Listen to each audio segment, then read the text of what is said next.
Hello busy people, మీరు నిజామాబాద్ జిల్లాలో ఉన్న ఒక పవిత్రమైన శివాలయం గురించి ఇప్పుడు మనం తెలుసుకున్నాం. Let's go. ఇది నిజామాబాద్ జిల్లాలో కంటేశ్వర్ ఏరియాలో ఈ నీలకంఠేశ్వర స్వామి టెంపుల్, ఈ దేవస్థానము మనకు దర్శనమిస్తుంది. ఈ దేవస్థానం ఇక్కడ అత్యంత ప్రాచీన కాలంలో నిర్మించబడిన దేవస్థానం ఇది. ఈ నీలకంఠేశ్వర స్వామి యొక్క దేవస్థానం ఉండడం వల్ల ఈ ప్రాంతానికి కంఠేశ్వర్ అనే నామం పెట్టడం జరిగింది. నిజామాబాద్లో కంఠేశ్వర్ అని మనము వచ్చి ఎవరినైనా అడిగినా చెప్తారు, లేదా ఆటోలో కూడా మనము బస్టాండ్ నుంచి ఆటోలో కూడా కంఠేశ్వర్కి రావచ్చు.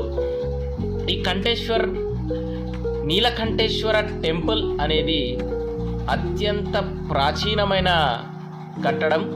ఇక్కడ మన శివుడు స్వయంగా వెలిసిన లింగము, ఉద్భవించిన లింగము ఇక్కడ మనకు దర్శనమిస్తుంది. ఇది అత్యంత పొడవైన ధ్వజస్తంభము ఇక్కడ నిర్మించడం జరిగింది. ఈ ఆలయ ప్రత్యేకత ఏమిటంటే ఇది అత్యంత పురాతనమైనది. ఇక్కడికి ఫిబ్రవరి మాసంలో మనకి ఒక జాతర జరుగుతుంది. ఆ జాతరకి వేలాది భక్తులు తమ తమ గ్రామాల నుంచి ఈ దేవస్థానానికి వచ్చి శివుణ్ణి దర్శించుకొని దీంట్లో పాల్గొంటూ ఉంటారు. ఇక్కడ మనకి గోశాల కూడా కనిపిస్తుంది. అత్యంత ప్రకృతి ఎంత అందమైందో అలాగా మనకి ఒక చిన్న గార్డెన్ లాగా ఉంటుంది ఇక్కడ. ఈ గార్డెన్ మధ్యలో మనము ఈ గోశాలను చూడొచ్చు. అలాగే ఇక్కడ మనకి గుండం ఉంటుంది. ఈ గుండము అత్యంత పురాతనమైన కట్టడము. దేవస్థానం నిర్మించినప్పుడు ఈ గుండం కూడా నిర్మించడం జరిగింది. ఇది గత కొద్ది కాలాలుగా ఈ గుండంలో స్నానం చేయడం అనేది నిషేధించడం జరిగింది.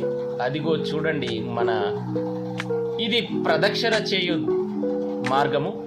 ఇక్కడ మనకి శివాలయం చుట్టూ ప్రదక్షిణ చేయడానికి ఇలాగ మనకి నిర్మించడం జరిగింది. మనం ఇలాగే ముందుకు వెళ్తే ఇక్కడ ఈ అమ్మవారిని దర్శించుకొని అలాగే ఈ ముందుకు వెళ్ళిన తర్వాత ఇక్కడ మనకి ఉసిరి చెట్టు ఉంటుంది. కార్తీక మాసంలో ఇక్కడ ప్రత్యేకమైన పూజలు జరుగుతాయి. ఈ ఉసిరి చెట్టు దగ్గర ఎంతోమంది భక్తులు భక్తి శ్రద్ధలతో ఈ ఉసిరి చెట్టుని పూజించడం జరుగుతుంది. అది కార్తీక మాసంలో ఉంటుంది. ఇక మనము తెలుసుకోవాల్సిన విషయం